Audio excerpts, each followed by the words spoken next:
warahmatullahi wabarakatuh. Salam sukses pengusaha Indonesia.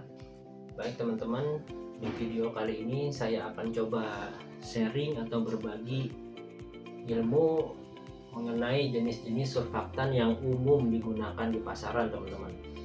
Surfaktan ini digunakan untuk pembuatan sabun cuci piring, deterjen ataupun sabun cuci tangan ya teman-teman. Di depan saya ini sudah ada ketiga jenis surfaktan yang umum digunakan teman-teman. Yang pertama ini ada SLES atau sodium lauryl ether sulfat. Yang kedua ini ada MES atau methyl ester sulfonat. Dan yang ketiga ini ada SLS atau sodium lauryl sulfat. Lalu apa sih perbedaan dari ketiga jenis surfaktan ini? Apa keunggulan dan kekurangannya masing-masing teman-teman? Baik teman-teman, kita mulai dari yang SLS ya teman-teman. SLS ini dikeluarkan oleh dua perusahaan besar, yaitu PT KO dengan nama dagang ML270N. Yang kedua dari PT BASF dengan nama dagang Texacon N70. Ini bentuknya pasta teman-teman, berbentuk seperti pasta. Dia mempunyai active agent sebesar 70% dan dia mempunyai harga itu di kisaran 23.000 sampai dengan 28.000 teman-teman yang dijual di pasaran saat ini. Yang kedua ini MES. MES ini dikeluarkan oleh PT Wilmar teman-teman. Dia bentuknya seperti ini ya teman-teman. Dia bentuknya serpihan-serpihan seperti ini teman-teman. Serpihan-serpihan seperti serpihan kaca yang udah hancur teman-teman, seperti ini. Ini mempunyai active agent sebesar lebih dari 90% teman-teman. Untuk harga sendiri dia saat ini dijual di pasar sekitaran 30.000 sampai dengan 35.000 per kilonya teman-teman. Nah, untuk yang ketiga ini ada SLS atau sodium lauryl sulfat.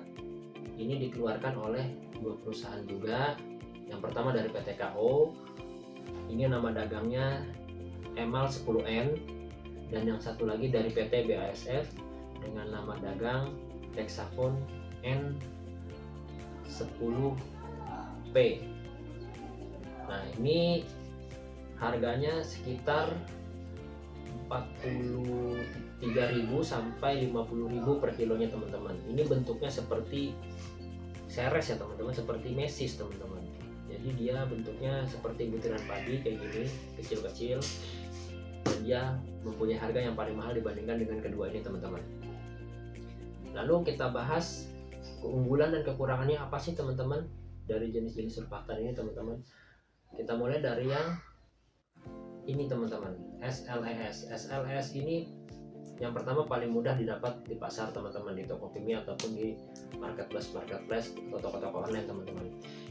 Ini keunggulannya dia harganya murah dan mudah didapat teman-teman. Nah, yang kedua ini MES. MES ini juga sebenarnya mudah didapat, tapi dia mempunyai keunggulan dari segi kekentalan teman-teman. Jadi ketiga-tiga ini bisa kita kentalkan dengan garam atau NaCl, dan juga bisa kita kentalkan dengan sodium sulfat teman-teman. Kalau dibandingkan dari segi kekentalan, MES inilah yang paling kental di antara keduanya teman-teman. Jadi kita akan mengentalkan, contoh kita akan mengentalkan 100 gram dari ketiga surfaktan ini dengan garam. MES ini akan paling kental teman-teman, bahkan dia akan berbentuk seperti jelly teman-teman, saking kentalnya teman-teman. Untuk kekentalan MES paling unggul teman-teman. Tapi kalau untuk harga, inilah yang paling unggul karena ini paling murah teman-teman. Nah, kalau untuk dari segi busa, yang paling bagus busanya di antara ketiga ini itu yaitu SLS teman-teman. Ini kalau di pasaran namanya biang busa teman-teman. Ini di luar penggunaan LABS ataupun komposter dan lain sejenisnya. Ini kalau dari jenis surfaktan SLS ini paling banyak busanya dibandingkan dengan kedua ini teman-teman. Dan dia juga punya active agent yang paling tinggi. Ini active agentnya bisa sampai 95% teman-teman. Tapi ini kekurangannya harganya mahal teman-teman. Jadi ini punya kelebihan, busanya banyak, active agentnya bagus, tinggi 95%, tapi harganya mahal teman-teman. Kalau yang mesh ini dia punya keunggulan, dia kental, harga standar-standar aja, tapi kekurangannya mesh ini menghasilkan busa yang sedikit teman-teman, atau bisa dibilang kalau bahasa di pasarnya cenderung tidak ada busanya teman-teman mesh ini. Biarpun ada tapi sedikit teman-teman busanya. Kalau yang ini SLS ini dia keunggulannya harganya murah teman-teman.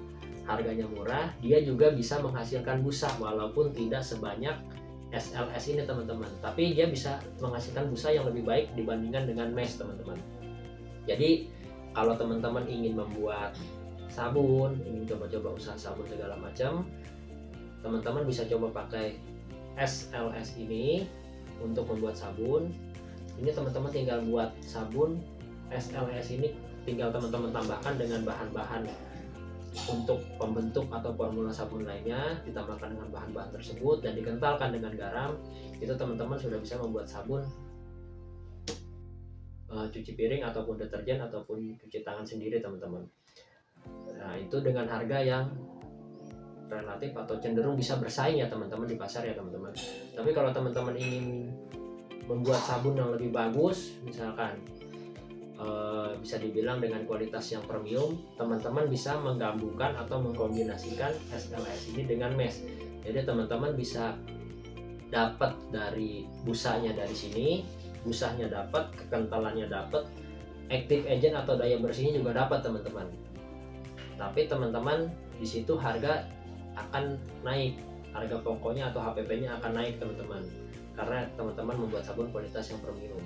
Tapi kalau teman-teman misalkan ingin membuat yang lebih bagus lagi, biasanya untuk pemakaian pribadi atau kalau ingin dijual namanya dengan kualitas super premium, teman-teman bisa mengkombinasikan ketiga ini teman-teman.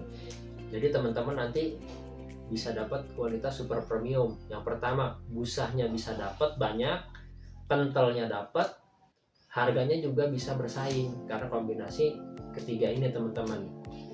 Jadi itulah kalau ingin membuat sabun super premium bisa kombinasikan ketiga ini, atau kalau teman-teman pengen buat yang premium cukup dua ini aja.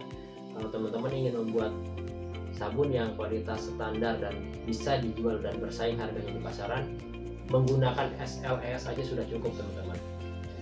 Mungkin di video kali ini segitu saja teman-teman, saya berbagi dan sharingnya. Jangan lupa teman-teman komen, like, share, dan subscribe teman-teman. Jika teman-teman ingin ada yang ditanyakan atau ingin ada masukan, silahkan teman-teman komen di kolom komentar teman-teman. Sekian dari saya. Wassalamualaikum warahmatullahi wabarakatuh. Salam sukses pengusaha Indonesia.